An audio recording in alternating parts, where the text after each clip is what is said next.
Hello मेरे प्यारे साथियों, आप लोगों का हमारे इस चैनल पर स्वागत है। मेडियावल इंडिया हिस्ट्री के इस सीरीज में हम लोग अकबर की उपलब्धियों के बारे में आज जानेंगे और समझने का प्रयास करेंगे कि आखिर क्यों आखिर क्यों अकबर को भारत के इतिहास में महान शासक का दर्जा दिया गया है। तो फिर देर किस बात की, आइए शुरू करते हैं।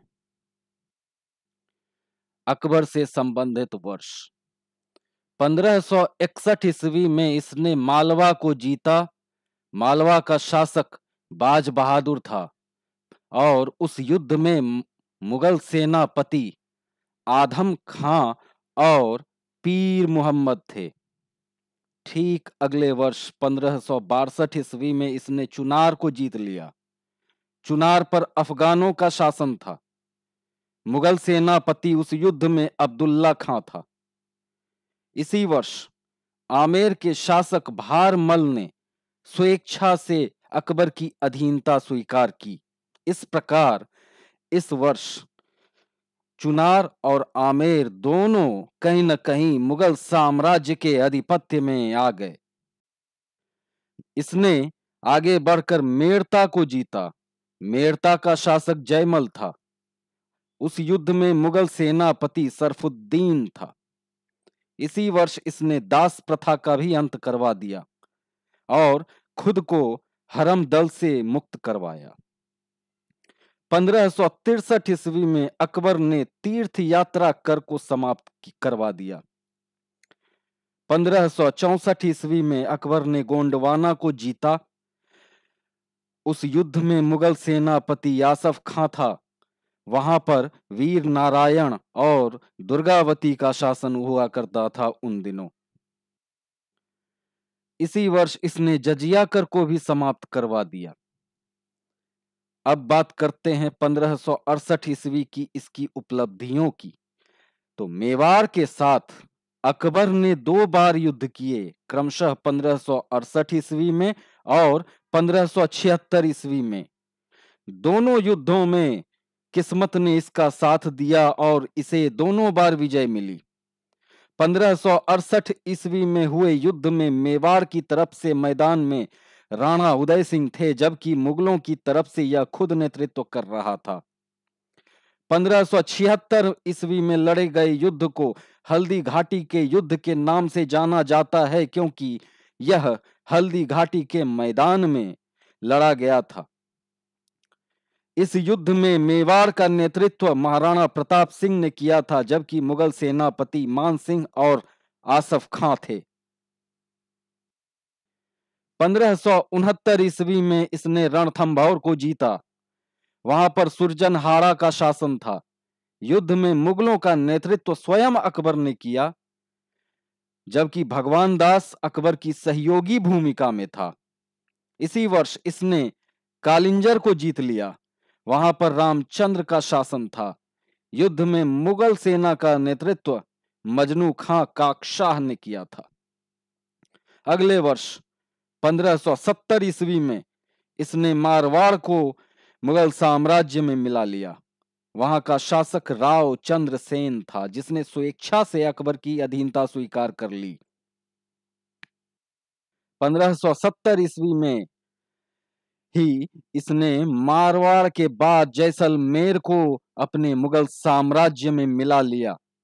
वहां का शासक रावल हरि राय था, जिसने स्वेच्छा से अकबर की अधीनता स्वीकार कर ली। जैसलमेर के बाद इसने इसी वर्ष बीकानेर को भी मुगलों को अपना बना लिया।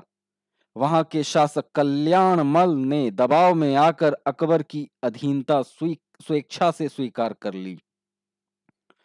1571 ईस्वी कहीं न कहीं भारत के इतिहास में एक महत्वपूर्ण स्थान रखता है, क्योंकि इसने भारत को कई उपहार दिए। आइए उन उपहारों को जानते हैं। सबसे पहले अकबर के द्वारा जीते गए युद्ध पर चर्चा कर लें तो इसने गुजरात को जीत लिया।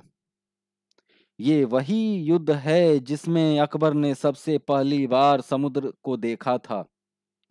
वहां का शासक मुजफ्फर खां तृतीय था। इस युद्ध में अकबर ने स्वयं नेतृत्व संभाला।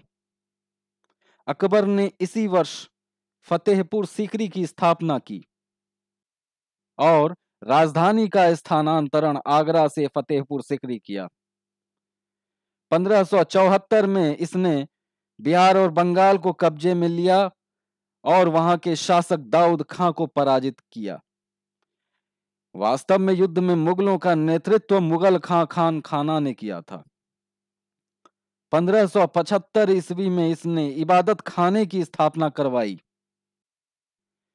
1578 ईस्वी इबादत खाने से ही संबंधित है, क्योंकि इस दरमियान इसने कोई युद्ध अभियान शुरू नहीं किया था या यह किसी युद्ध अभियान पर नहीं गया। 1578 ईस्वी में इबादत खाने में सभी धर्म के लोगों को प्रवेश करने की अनुमति दे दी गई। 1579 ईस्वी में इसने मजहर की घोषणा की। 1581 इसने काबुल को जीता। वहां का शासक हकीम मिर्जा था। युद्ध में मुगलों का नेतृत्व स्वयं अकबर ने किया था। मानसिंह ने युद्ध में अकबर के सहयोगी की भूमिका निभाई। 1582 में अकबर ने दीन इलाही धर्म की नींव रखी।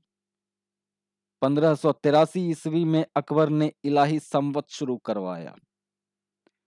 1585 ईस्वी में अकबर ने राजधानी का स्थानांतरण एक बार फिर फतेहपुर सीकरी से लाहौर करवाया। इस प्रकार इसके शासनकाल में 3 जगहों को राजधानी के रूप में स्वीकार किया गया।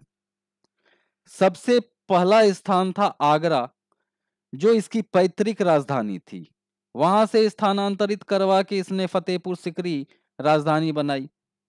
उसके बाद 1585 ईस्वी में इसने लाहौर को अपनी राजधानी बनाई।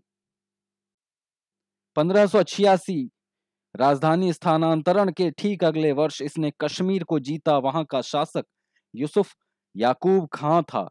युद्ध में मुगल सेना नायक भगवान दास और कासिम खां थे। अगले लगभग 5 वर्षों तक इसने कोई युद्ध अभियान नहीं छेड़ा।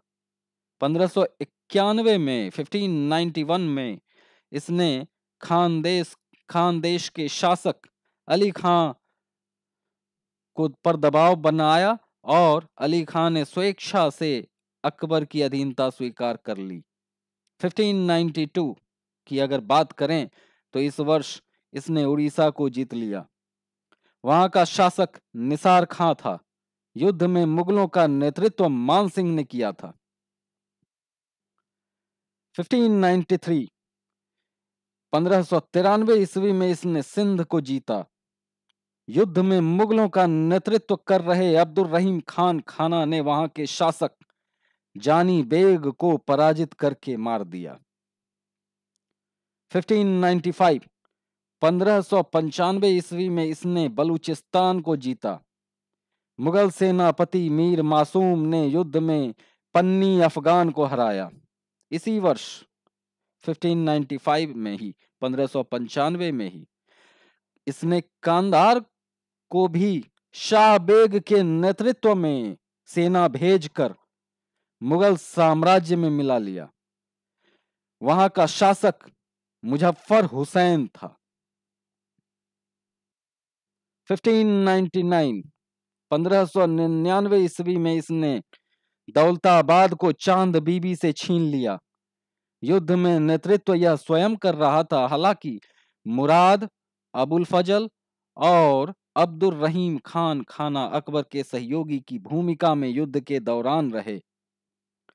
1601 यह इस वर्ष का जो अभियान था वह अकबर के जीवन का अंतिम युद्ध अभियान था। इस अभियान के अंतर्गत इसने असीरगढ़ को जीता। असीरगढ़ का शासक मीरन बहादुर था और इस युद्ध में अकबर ने स्वयं नेतृत्व संभाला और मीरन बहादुर को पराजित कर दिया। आज के वीडियो में बस इतना ही। अगर आपको हमारा यह प्रयास अच्छा लगा तो चैनल को सब्सक्राइब करना ना भूलें। अगले अध्याय में हम लोग कुछ नया सीखने का प्रयास करेंगे और समझने का भी प्रयास करेंगे। तब तक के लिए धन्यवाद।